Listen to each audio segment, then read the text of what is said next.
wabarakatuh. Perkenalkan, saya Ahmad Hibatullah dengan NIM R167 semester 2 kelas A akuntansi. Di sini saya berada di Museum Taman Prasasti ya, yang berada di Jalan Tanah Abang, Jakarta Pusat.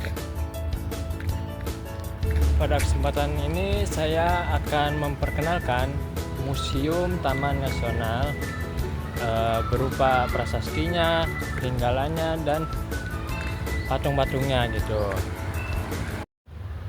Museum di Taman Prasasti ini sifatnya outdoor ya, karena memang dahulu digunakan sebagai tempat pemakaman era kolonial Belanda.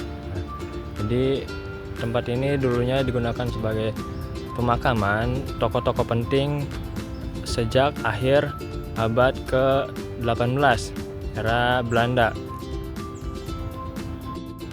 Kemudian tempat ini dialihfungsikan sebagai menjadi museum untuk melestarikan batu nisan, inskripsi, dan sejarah-sejarah lainnya pada era kolonial Belanda.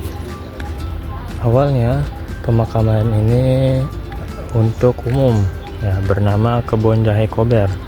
Kemudian oleh VOC didedikasikan untuk pegawai-pegawai Belanda atau yang disetarakannya.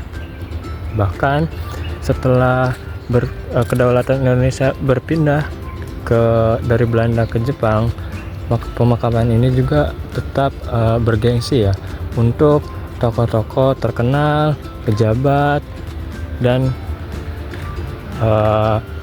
orang yang pentingnya. Dan setelah proklamasi kemerdekaan Indonesia, pemakaman ini digunakan untuk pemakaman Kristen. Lalu pada tanggal 9 Juli 1977, pemakaman ini resmi dijadikan sebagai museum bernama Museum Taman Prasasti ya. Karena memang awalnya kan pemakaman ya, berada di tanah, sehingga namanya jadi Taman Prasasti. Nah, kenapa prasasti? Karena prasastinya ini berupa inskripsi namanya tokoh-tokoh terkenal itu, banyak tokohnya. Oleh karena itu makanya museumnya ini bersifat outdoor.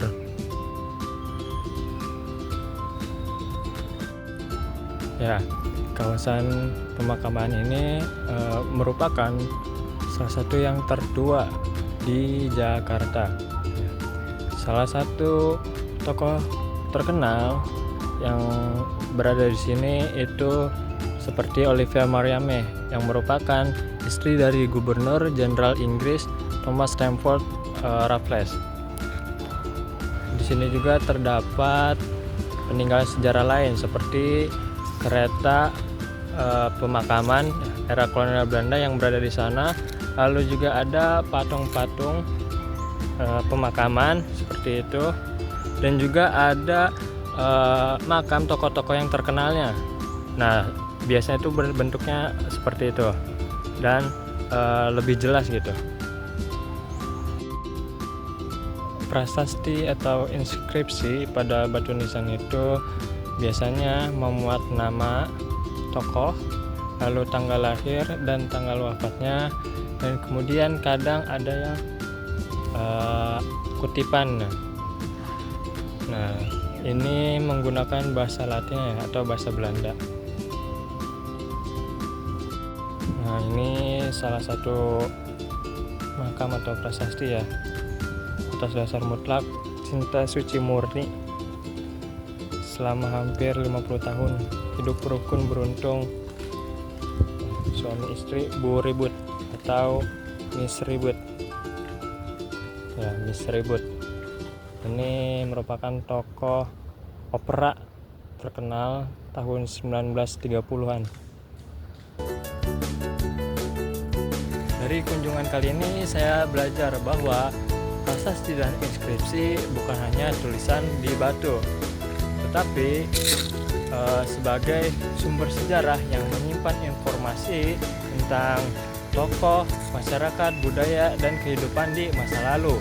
Ya, melestarikan peninggalan dahulu seperti ini itu untuk membantu kita dalam memahami alur ya atau budaya sejarah seperti itu. Sekian kunjungan saya ke Museum Taman Prasasti. Semoga video ini dapat menambah wawasan tentang prasasti, betapa pentingnya prasasti sebagai sumber sejarah. Assalamualaikum warahmatullahi wabarakatuh.